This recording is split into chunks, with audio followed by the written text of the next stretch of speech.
ang Executive Director po ng Philippine Amalgamated Supermarkets Association. Ano? Nasa linya po si Sir Steven Cua. Magandang umaga po, Mr. Cua. Sir Steven, good morning.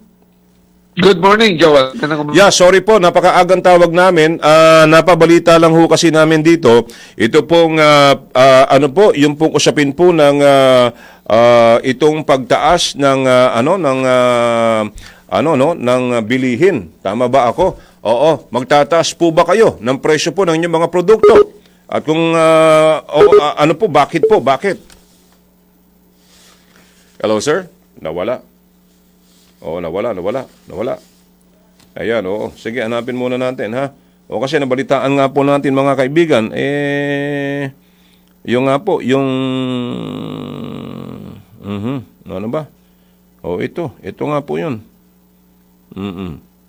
Nasaan na ba yung binalita natin kanina, pati grocery items, no? Nandiyan na ba ulit? Okay, Sir Steven, good morning.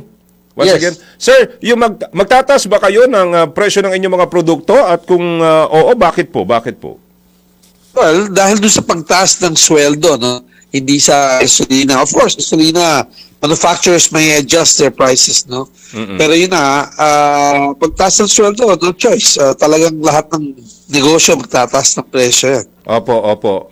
Sa huli, sir, siyempre, hindi natin maiwasan yan. Sabi nyo nga ho, ang dahilan ay itong sunod-sunod na pagtaas ng presyo, kuryente, yung langis, nandyan na ho yan, di po ba?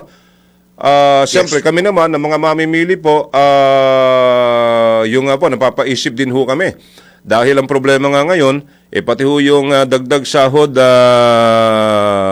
anong tawag dito? Yung dagdag sahod na urong din. So sabay-sabay yung problema. May mensahe po ba kayo sa mga pamilyang hirap po na sa patuloy na pagtaas po ng gastusin at ngayon ay nahaharap din po sa panibagong dagdag presyo, Sir Steven?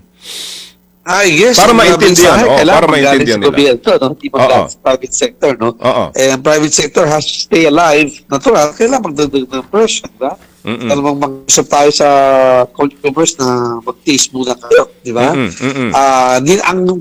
Ang negosyo hindi mo basta-basta magtataas ng presyo kung di kailangan. No? Opo. Kaya lang yun with ganun kalaking increase, no? 9.5% ang increase in salaries, no? No choice, lahat ng negosyo kailangan talaga magtaas ng presyo. Alright, pero ito po ano ba, abrupt or agad-agad ho na magtataas po kayo ng presyo po? Oh yes, agad-agad na pagtaas ng sweldo eh. Basta sweldo, kuryente, no?